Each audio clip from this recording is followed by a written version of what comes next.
basically bacteria circulating in the blood. Note that bacteremia is not necessarily a disease state.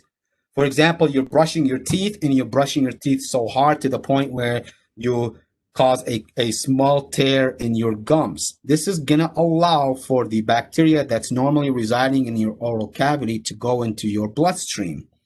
So that's what bacteremia is. That does not mean it's going to lead to disease, okay? However, sometimes bacteremia, if it's leading to toxin productions in the blood, which is what's called toxemia, that would lead to a disease state like, for example, sepsis.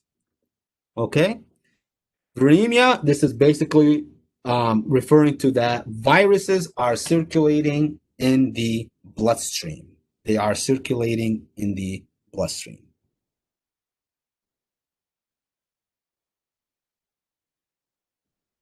Okay. This is a new slide. You guys don't have this one. And this slide basically talks about the sequence of events that take place during a microbial pathogenesis and cause tissue damage and disease. Okay? The first event is that you need to be exposed to the pathogen. So depending on the mode of transmission, you have to be exposed to it. After exposure, the pathogen uses different virulence factors to adhere to host cells and then invades. Then it causes invasion, which means it penetrates deeper into the subcutaneous tissue and then finally causes the infection. Okay, causes infection. So these are the sequence of events. Make sure that you guys have this. Do you guys have any questions so far?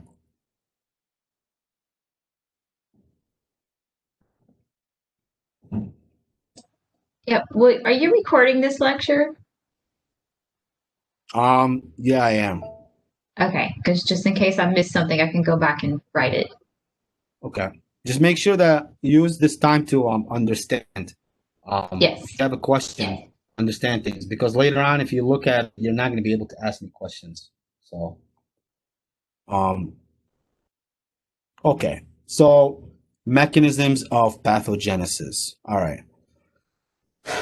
Okay. So, a lot of bacteria or a lot of pathogens, they produce toxins that we ingest. And then upon ingestion of these toxins, an infectious disease happens. This is the case that happens with foodborne illnesses that cause food poisoning, okay? Food poisoning, okay? Other mechanisms is when toxins colonize the mucus. For example, when they colonize the mucous membrane and produce toxins. I want you guys to realize that there is a difference between colonization and normal microbiota. Those are not the same things, okay? Colonization is when we're talking about a pathogen that is adhering or attaching to a specific lining of the body. For example, in the intestinal tract or in the upper respiratory tract. Okay. After they adhere, they start to multiply. And that's what colonization is. They are actually multiplying to a point where they start to produce toxins that start to interfere with cellular functions. Okay.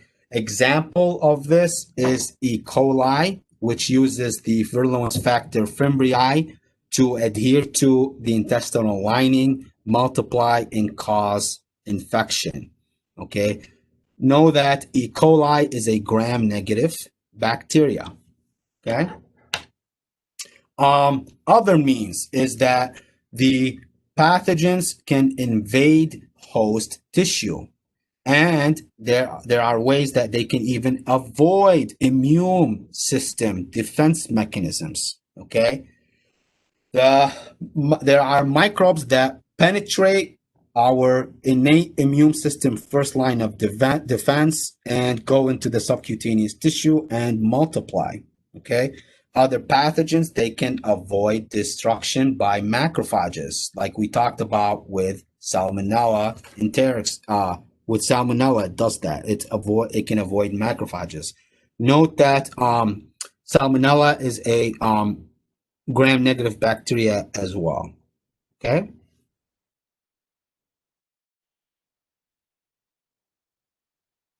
Adherence.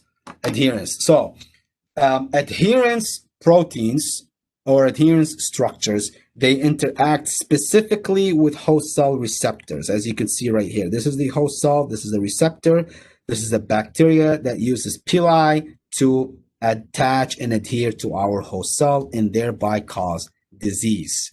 Okay, so adherence structures can either be glycoproteins or they can be lipoproteins, depending on what the pathogen is. Okay. For example, adherence molecules like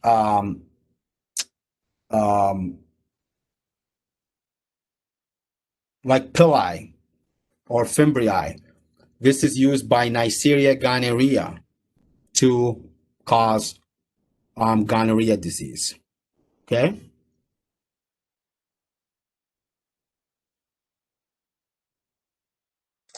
Question. Yes. Do the bacteria with the adherents, like their glycoproteins or lipoproteins, work in the same sense as the viruses do with receptors?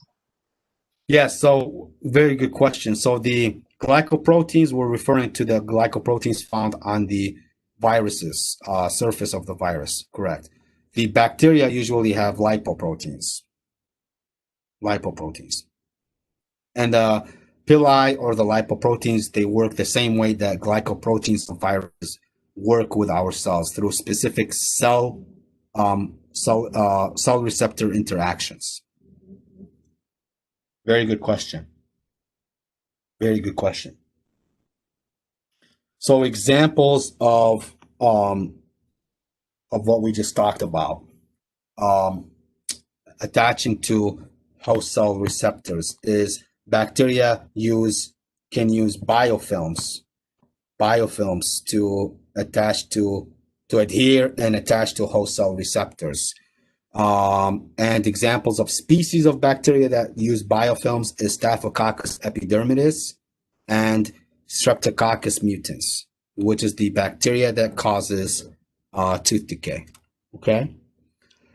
Staphylococcus epidermidis causes a number of skin infectious diseases. Okay. Gram-positive bacteria, they use lipoteichoic acid, which is part of the composition of the cell wall in gram-positive bacteria. Okay. Obviously, we know by this point that anything that starts with a staph or a strep, you know right away that means that that bacterial species is a gram-positive. Okay. That it's a gram-positive. Any bacteria that I name, I expect you guys to know if it's gram-negative or gram-positive, okay, for the exam.